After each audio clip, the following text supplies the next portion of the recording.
pressure, is the pressure that much higher on Boston, considering this historical?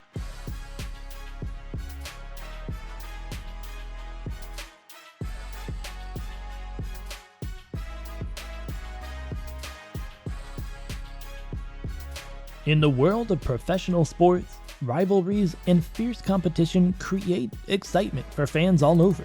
The National Hockey League is no exception, with its fast-paced games and thrilling moments.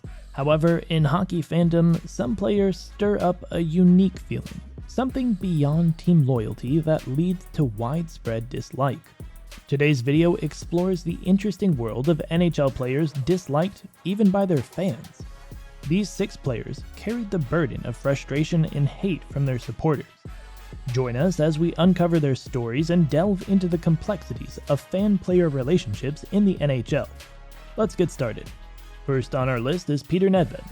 Throughout his career, fans mocked Nedved because he held out on multiple contracts and did not perform to the level of excellence that was anticipated of him. Nedved started his professional career with Vancouver, leading the team in scoring in the 1992-1993 season with 38 goals and 71 points.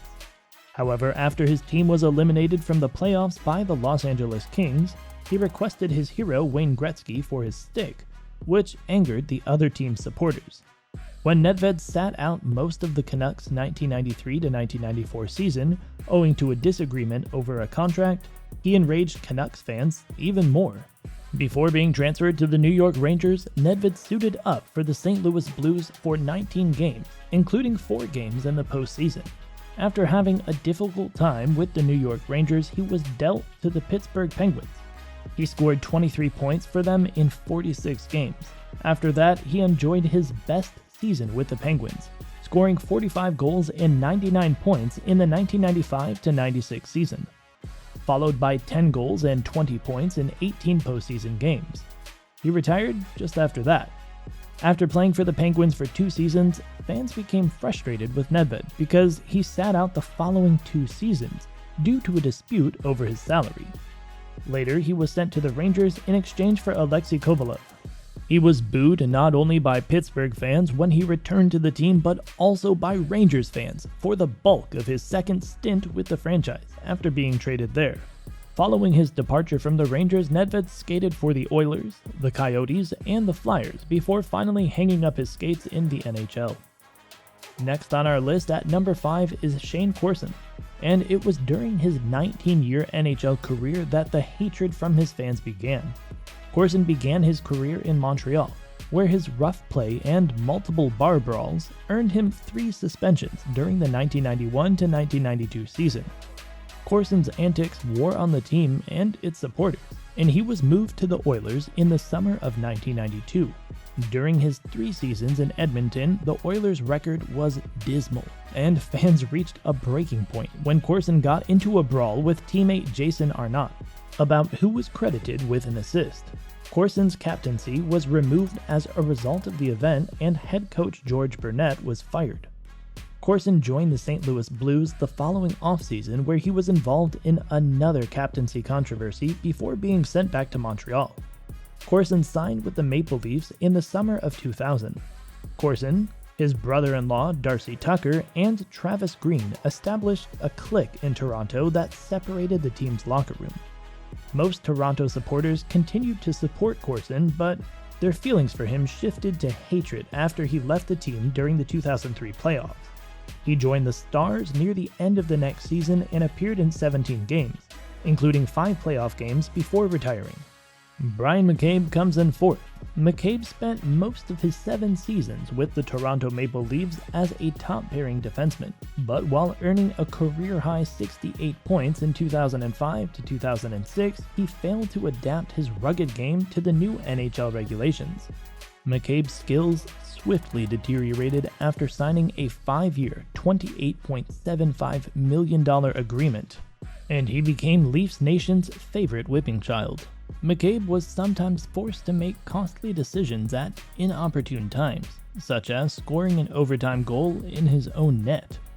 Fans' contempt for McCabe got even stronger during the 2007-2008 season, when he and 4 other players, dubbed the Muskoka Five, refused to renounce their no-trade clauses. McCabe eventually waived his clause and was traded to the Florida Panthers in the summer of 2008, but he was still booed when he returned to Toronto for the first time. Number 3. Alexei Yashin. The fact that the Russian star of the Ottawa Senators missed the beginning of the 1995 to 1996 season due to a dispute over a contract was the first time that the fans were angered by him. Yashin won his way back into the good graces of the people in the city by announcing his intention to donate $1 million to the city's National Arts Center. Following this announcement, the fans were ready to give him their full support.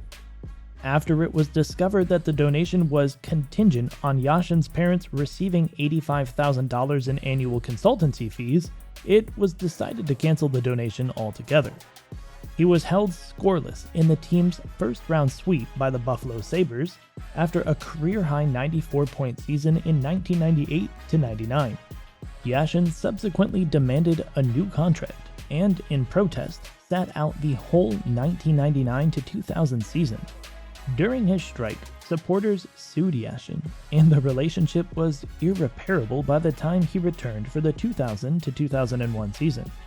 Yashin finished with 88 points but vanished in the postseason. He was traded to the New York Islanders in the 2001 draft, where he signed a 10-year, $87.5 million contract and played 5 turbulent seasons before being bought out. Number 2. Sergei Fedorov. It's easy to forget now considering his election into the Hockey Hall of Fame, but Sergei Fedorov wasn't always the most popular player in the NHL. Fedorov joined the Detroit Red Wings in 1990 and quickly established himself as one of the league's best players, scoring 79 points as a rookie. Following a 120-point season in 1993-1994, he won the Hart and Selk trophies. In 1995-1996, he earned his second Selk trophy after scoring 107 points. Still, like Kovalev, there were occasions where Red Wings supporters thought he could do more. When Fedorov sat out the first few games of the 1997-98 season and declared that he would never play for the Red Wings again, fans' irritation grew to contempt. Fedorov signed a 6-year, $38 million contract with the Carolina Hurricanes, but Detroit matched it, and the Russian great returned to help the Red Wings win their second Stanley Cup in a row in 1998. Fedorov stayed with the Red Wings for 5 more seasons, winning another Stanley Cup in 2002. Some admirers embraced Fedorov again, while others questioned his work ethic.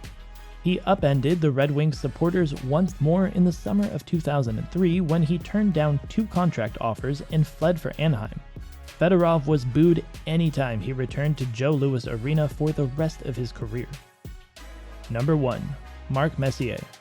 The Moose may be the NHL's second highest scorer, but for Vancouver Canucks fans, he will always remain the team's most despised player. Messier began his 3-year stay in Vancouver with the number 11. Messier wore it throughout his career, but the Canucks unofficially retired it following the death of Wayne Mackey. Fans were outraged because Messier was given the number without the Mackey family's permission. Next, Messier assumed command of the team's locker room, prompting long-standing captain and fan favorite Trevor Linden to relinquish his captaincy to Messier. While the team failed on the ice, head coach Tom Rennie was replaced by Mike Keenan, who quickly succeeded Pat Quinn as general manager. Messier was given complete control of the locker room under Keenan, and many fan favorites like Linden were traded away. Messier was reviled in Vancouver not only for his antics off the rink, but also for his lack of effort on the ice, which is supported by his statistics.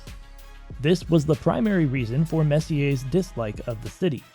During his 3 seasons in Vancouver, Messier never had a single season with more than 60 points. After the conclusion of the 1999-2000 campaign, he went on to have a successful comeback with the New York Rangers, scoring 67 points in the next year. To make matters even worse for the Canucks, in the summer of 2013, Messier prevailed in a grievance against the franchise for a quantity of money to which he claimed he was entitled. The amount was $6 million. Well, those are our picks. What do you think? Are there any players you believe we should have included in the list? Share your thoughts in the comment section down below. And if you enjoyed the video, why not leave a like and subscribe to the channel? We'll see you in the next video. In the meantime, stay cool.